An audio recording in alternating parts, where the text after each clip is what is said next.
Hey guys, today we're gonna try Sam's Degreaser as a tire cleaner. This is undiluted.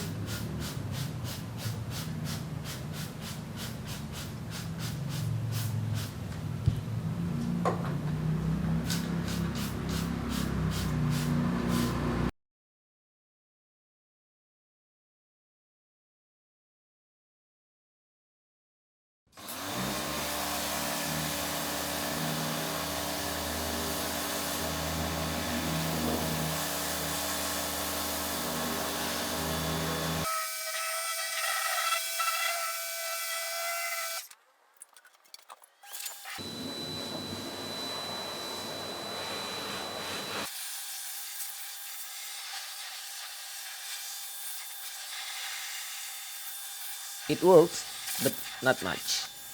I hope this video is helpful. You can check the links in the description. Thanks for watching.